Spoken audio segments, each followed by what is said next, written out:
So let's take a minute to talk about the histogram up in the right corner here. So as you can see here, right, there's a few key things that are good to note.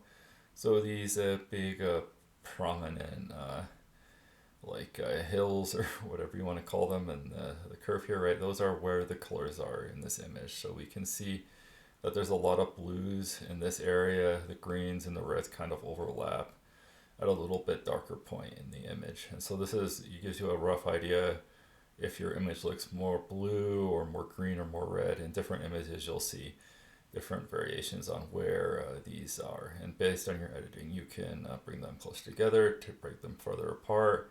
In this image obviously the sky is going to be dominant, so the blue will most likely be standing out beyond there in most reasonable edits of this image. Another thing you can find out from the histogram here is the just overall exposure of the image. So you can see on the bottom here there's another graph as well that goes up and up here, and you can see that there's a lot of bright points here, right, which means that the white snow, right, is probably peaking at the edge here, and then all of the shadows in the snow are this trailing off here, the graph to the left side here. So two other things on the top here, right? So we have this feature here. So this will, if you click on it and turn it on, it will enable dark clipping. So let's say we drag the exposure all the way down. You can see all these blue points in the image. That means that the light is clipped there, and those are completely black in the edit. So right when we're doing edits, we want to make sure we're avoiding the clipping, either the blacks or we're clipping the whites. So how do we check clipping the whites? So we just enable this one for clipping whites, and let's see, we could bring the highlights all the way up here, and there you go. You can see that all these areas that are marked in red are clipped out, and they're because they're too bright.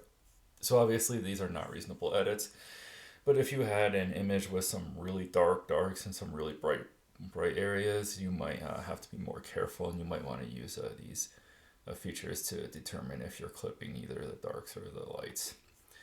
So if we bring this stack down to something reasonable like this, one here, and then one other feature here, right, is you can see under the histogram there's the details of your image.